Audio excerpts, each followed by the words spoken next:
1919 April 13 പഞ്ചാബിലെ അമൃത്സറിൽ അതൊരു ഉത്സവകാലമായിരുന്നു. മഞ്ഞുകാലം കഴിഞ്ഞ് വിളവെടുപ്പിന്റെ സന്തോഷവുമായി എത്തിയ വൈശാഖി ദിനം. ക്ഷേത്രത്തിലെ പ്രാർത്ഥന കഴിഞ്ഞ് കുട്ടികളും സ്ത്രീകളും മുതിർന്നവരും അടങ്ങുന്ന ഒരു വലിയ ജനക്കൂട്ടം അടുത്തുള്ള ഒരു മൈതാനത്തേക്ക് നടന്നു. സമാധാനപരമായി ഒത്തുകൂടിയ ആ ജനത അറിഞ്ഞിരുന്നില്ല തങ്ങൾ നടന്നു കയറുന്നത് ചരിത്രത്തിലെ ഏറ്റവും വലിയ ഒരു കെണിയിലേക്കാണെന്ന്. അന്ന് അമൃത്സറിലെ ആ ഇടുങ്ങിയ വഴിയിലൂടെ ജനറൽ ഡയറും അദ്ദേഹത്തിന്റെ സൈനികരും നടന്നു നീങ്ങിയത് ചരിത്രത്തിലെ ഏറ്റവും ക്രൂരമായ ഒരു അധ്യായം രചിക്കാനായിരുന്നു. നിരായുധരായ ആയിരക്കണക്കിന് മനുഷ്യർക്കുമേൽ 10 മിനിറ്റ് നീണ്ടുനിന്ന വെടിയുണ്ടകളുടെ മഴ. ജാലിയൻ വാലാബാഗ്. ആ പേര് ഇന്നും ഓരോ ഭാരതീയന്റെയും ഉള്ളിൽ ഒരു വിങ്ങലാണ്. ഇന്ത്യൻ സ്വാതന്ത്ര്യ സമരത്തിന്റെ ഗതി മാറ്റിയ നിർണായക സംഭവമാണ്.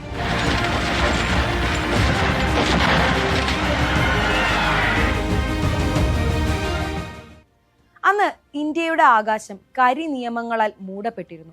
റൗലത്ത് ആക്ട് എന്ന കരി നിയമത്തിനെതിരെ രാജ്യം തിളച്ചുമറിയുകയാണ്. എന്തായിരുന്നു യഥാർത്ഥത്തിൽ റൗലത്ത് ആക്ട്? ഒന്നാം ലോക മഹായുദ്ധം കഴിഞ്ഞ സമയം ഇന്ത്യക്കാർ പ്രതീക്ഷിച്ചത് ബ്രിട്ടീഷുകാരിൽ നിന്ന് കൂടുതൽ അവകാശങ്ങളായിരുന്നു.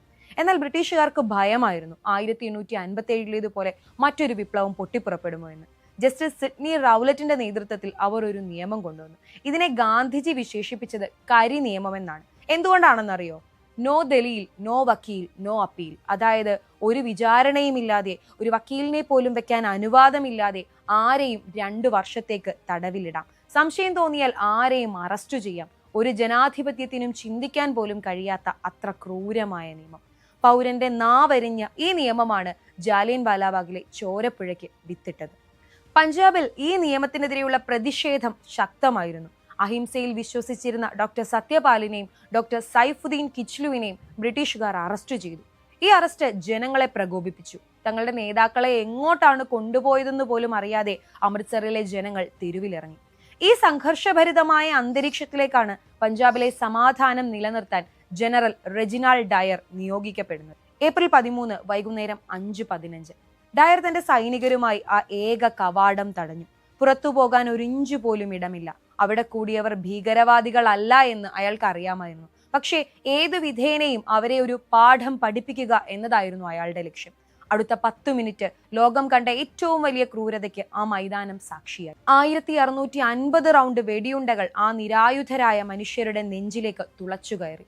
4 ഭാഗവും ഉയർന്ന മതിലുകൾ. രക്ഷപ്പെടാൻ ആകെ ഉണ്ടായിരുന്ന ഇടുങ്ങിയ വഴി ഡയറിന്റെ സൈനികർ അടച്ചിരുന്നു.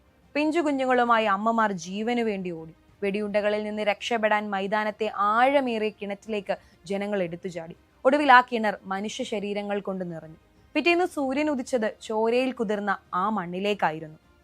ഈ ക്രൂരതയ്ക്ക് ശേഷം ബ്രിട്ടീഷ് പാർലമെന്റിൽ ഡയർ പറഞ്ഞത്, ഞാൻ ഒരു കടമ നിർവഹിച്ചു എന്നാണ്. പക്ഷെ ആ കടമ ബ്രിട്ടീഷ് സാമ്രാജ്യത്തിന്റെ അന്ത്യത്തിന് തുടക്കമിടുന്നതായിരുന്നു.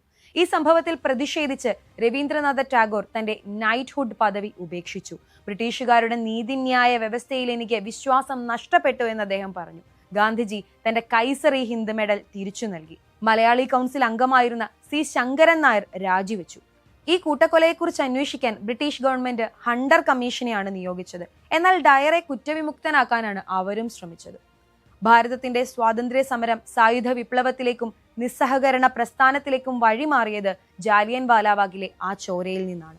ഈ ദാരുണമായ കാഴ്ച കണ്ടുനിന്ന ഒരു 20 വയസ്സുകാരനുണ്ടായിരുന്നു, ഉദ്ധം സിംഗ്. അവൻ അന്ന് ആ മണ്ണിലെ ചോര തൊട്ട് ഒരു പ്രതിജ്ഞ ചെയ്തു. 21 വർഷങ്ങൾക്ക് ശേഷം 1940 ലണ്ടനിലെ കാക്സ്റ്റൺ ഹാളിൽ വെച്ച് അന്നത്തെ പഞ്ചാബ് ഗവർണറായിരുന്ന മൈക്കിൾ ഒഡയറെ വെടിവെച്ചു കൊന്നുകൊണ്ട് അവൻ ആ പ്രതിജ്ഞ നിറവേറ്റി. തൂക്കുമരത്തിലേക്ക് നടന്നെടുക്കുമ്പോൾ പോലും അവന്റെ മുഖത്ത് ആത്മസംതൃപ്തി ഉണ്ടായിരുന്നു. ജാലിയൻ വാലാബാഗ് നമ്മെ പഠിപ്പിക്കുന്നത് ഒരു കാര്യം മാത്രമാണ്. അടിച്ചമർത്തപ്പെടുന്ന നിയമങ്ങൾ അതെത്ര ശക്തമായാലും അതിനേക്കാൾ കരുത്തുണ്ട് ഒരു ജനതയുടെ സ്വതന്ത്രമാകാനുള്ള ആഗ്രഹത്തിന്. ജാലിയൻ വാലാബാഗ് ഒരു സ്മാരകം മാത്രമല്ല, ഓരോ ഭാരതീയന്റെയും പോരാട്ട വീര്യത്തിന്റെ അടയാളമാണ്. ഓർമ്മിക്കപ്പെടേണ്ട ചരിത്രം കൂടിയാണ്.